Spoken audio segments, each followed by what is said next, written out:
El sueño de la separación. Si a un pez le preguntan qué es el agua, no sabría responder. Solo cuando saliera de la superficie del océano o del río podría contestar. Pero difícilmente lo haría, pues seguramente no desearía hacerlo. En nuestro caso, el ego sería el agua y nosotros el pez.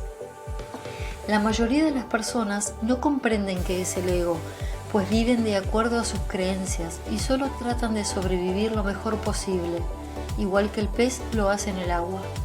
Además, pocos se animan a salir a la superficie para conocer la verdad eterna, pues ignoran lo que es y temen a lo desconocido. Sin embargo, la verdadera vida comienza cuando se animan a salir del ego. Esta simple metáfora es una invitación a despertar del sueño de separación que nos oculta la verdad eterna de Dios. ¿Qué es el ego? La respuesta es simple. Es una estructura mental ilusoria que nos hace sentir estar separados de la unidad Dios o la fuente, y la vivimos como un sueño de dualidad que nunca nos trae paz y plenitud. ¿Podemos despertar de este sueño? Sí, por supuesto, pero para eso debemos comprender cómo funciona esa estructura mental llamada ego. Como ya dijimos, todo comenzó con la idea imposible de separarse de la fuente o Dios. Ofreceremos otra metáfora para que la mente racional trate de entender esta estructura mental. Será como ver un mapa que nos señalará el camino y que luego debemos transitar. Aceptemos que Dios y su único Hijo Cristo es una unidad, donde todo el cielo está integrado e interrelacionado. La metáfora considera que la mente de Cristo está soñando y que los personajes del sueño somos nosotros. Algo similar nos pasa cuando dormimos. Lo real es el soñador. En la analogía sería Cristo. Lo irreal son los personajes y las situaciones del sueño. Por eso, un curso de milagros dice: nada real puede ser amenazado.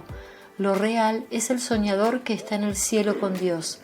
Y continúa diciendo: nada irreal existe, refiriéndose a los personajes y situaciones del sueño, ya que el sueño puede ser agradable o no, pero nunca afectará la integridad del soñador, porque el sueño no es algo real. Y aquí viene lo importante de esta analogía: la que debe despertar es la mente de Cristo, que está soñando una realidad de separación, incluyendo universos, galaxias, planetas, seres, etc. No deben despertar los personajes que viven dentro del sueño, pues no son reales. ¿Quiénes son los personajes? Usted, yo, todos nosotros, el cosmos entero. ¿Y por qué es un sueño? Porque todo lo que cambia tiene límites y no permanece, no es real. Lo real es eterno. Las creaciones de Dios y Cristo son eternas, pues ellos son eternos. La separación entonces solo la podemos ver como un sueño que nunca amenazará la integridad del Hijo de Dios. Haciendo más precisa esta metáfora, no es la mente de Cristo la que sueña, es solo una idea que tuvo Él. Esa idea de separación es la que generó el sueño, una aparente separación que nunca ocurrió, porque Dios inmediatamente la subsanó.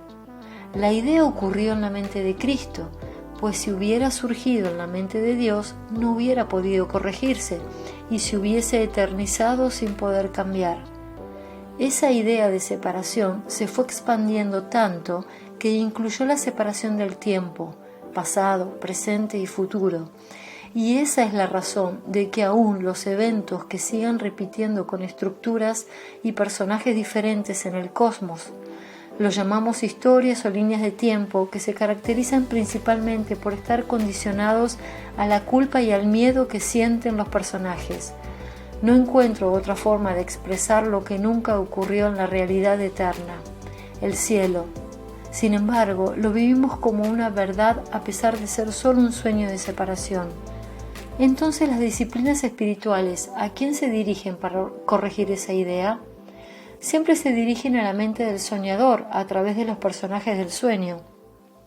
A esa mente soñadora, una idea de la mente de Cristo, también se la llama conciencia, porque fue lo primero que fue consciente, se dio cuenta de la separación. En algunas disciplinas espirituales, conciencia se usa en reemplazo de fuente, Aquí representará la primera etapa del nacimiento de la separación con la aparición del ego. La mayoría de nosotros hemos tenido un sueño lúcido, que ocurre cuando nos damos cuenta de lo que estamos soñando mientras dormimos. Por ejemplo, muchas veces deseamos prolongar un sueño agradable, siendo conscientes que es un sueño. Entonces debemos reconocernos como Cristo teniendo un sueño lúcido y así disfrutar de un sueño feliz. El propósito es aceptar que estamos soñando esta realidad, esta vida, y que el guión lo escribe la mente soñadora. Lo ilustra bien la frase: la vida pone la música y nosotros la bailamos. Por eso, el sueño no es verdadero, es ilusorio. Un curso de milagros reemplaza aceptar por perdonar. Nos perdonamos de creer en lo falso, el sueño de separación. Esta analogía suena muy sencilla, pero sé lo difícil que es aceptarla. La mayoría de los mensajes espirituales para corregir esta distorsión se dirigen a dos niveles: a la única mente soñadora y a los personajes. Al nivel del soñador, la separación nunca ocurrió. Por eso, cuando se habla de esta experiencia física, decimos que es una ilusión, de que es solo un sueño. No porque se perciba como un sueño o porque se perciba como una ilusión, sino porque no existe. Esto mismo le ocurre a usted cuando se despierta por la mañana. Generalmente no le da importancia al sueño y lo olvida en poco tiempo. A nivel del personaje, usted podría preguntar: ¿cómo sucedió lo imposible, la separación de la unidad de Dios? Pero para dar una respuesta estaría confirmando la separación, y el personaje seguiría estando en el sueño. Algo similar sería el caso de si usted sueña que se peleó con su vecino. Lo importante es despertar de ese sueño y no preguntarse por qué se peleó, ya que solo fue un sueño y esa pelea nunca ocurrió. El objetivo es que el personaje deje de sentirse separado en vez de tratar de conocer la causa de esa separación. Y cuando ocurra ese despertar, será una experiencia, un sentir, no un conocimiento intelectual, pues si no, la separación continuaría al hacerla consciente. Como dice un curso de milagros, refiriéndose a esa experiencia: en eso radica la paz de Dios. Una paz que no vincula a nada que ocurra en la vida del personaje, una paz que está más allá de todo entendimiento. Es importante aclarar que el lenguaje que usamos proviene de esta experiencia dual que vivimos y nos limita para entender lo que es una experiencia no dual o de unidad, que corresponde a la realidad divina. Por eso usamos las metáforas. No dualidad significa que solo hay uno. Tampoco es una forma adecuada de describir la no dualidad, porque ni siquiera es que haya uno, ya que el concepto uno sigue siendo un objeto cuantificable. Cuando se habla de Dios, que no es dual, se dice Dios es y nada más. Dios es. Podríamos sustituirla por la palabra amor. Insistimos que el propósito del despertar espiritual es provocar una experiencia y no una comprensión intelectual. Ese amor es incondicional. Ese amor es incondicional. Entonces, ¿la dualidad es una ilusión? Correcto. Volviendo a la analogía del sueño, cuando duermes y sueñas, ¿cuántas personas están soñando? La respuesta es obvia: uno. Ahí no hay opuestos, solo una mente, la del soñador. Sin embargo, dentro del sueño aparentan haber muchas personas, objetos, etc. La dualidad generada por el ego se rige por la percepción. Para que la percepción tenga lugar, tienen que haber dos: el sujeto y quien percibe, y el objeto, lo percibido. En esta experiencia física que vivimos en el planeta Tierra, el yo que creo ser sería el sujeto, y todo lo que creo estar percibiendo se lo conoce como los objetos. Por ejemplo, yo con mis ojos percibo un coche. Yo soy el sujeto y el coche es el objeto, y lo mismo para todo lo que vea, oiga, sienta, huela o desguste. También vale cuando percibimos opuestos: alto, bajo, lindo, feo, etc. Todos esos juicios son interpretaciones basadas en una percepción de separación, donde a cada objeto se le asigna un significado. Todas esas formas que se multiplican y dividen perpetúan la creencia en la separación. Sin embargo, todo esto está ocurriendo en la única mente que existe, la que está soñando el sueño. Como efecto didáctico diríamos que la mente soñadora es no dual, mientras que el sueño es dual. De esta manera, la idea de la mente de Cristo es el único sujeto y usted y yo, al igual que todo el cosmos, sigue siendo el sueño, somos el objeto. Si observamos bien, la separación se extiende a los cuerpos, razas, idiomas, planetas, galaxias, religiones, países, tiempo, espacio e incontables formas y pensamientos de dualidad.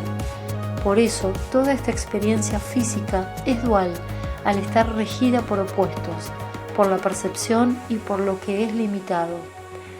Y todo es un sueño y no es real. Estamos tan identificados con la realidad dual de un yo separado que no nos damos cuenta que somos eso divino en donde está contenido este sueño de separación. A pesar de sentir la gran dificultad de aceptar que todo lo que percibo no tiene significado, el hecho de darnos cuenta del problema indica que tenemos el recurso para superarlo. Ese recurso es la corrección que Dios implantó de inmediato a la idea de separación.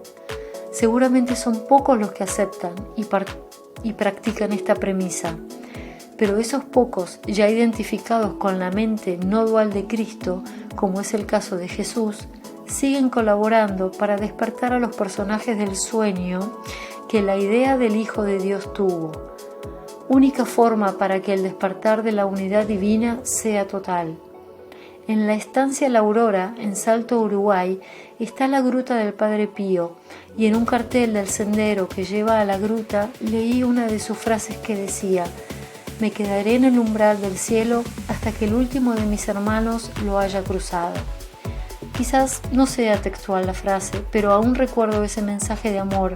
Solo ocurrirá el despertar cuando ames al prójimo como a ti mismo y te manifiestes siempre así, porque somos uno y también eres el prójimo. Jesús nos mostró ese camino. Continuaremos ofreciendo herramientas para volver a casa con el Padre. Bibliografía consultada, un curso de milagros. Lo que pasó cuando dejas ir, de Nicanor Hernández.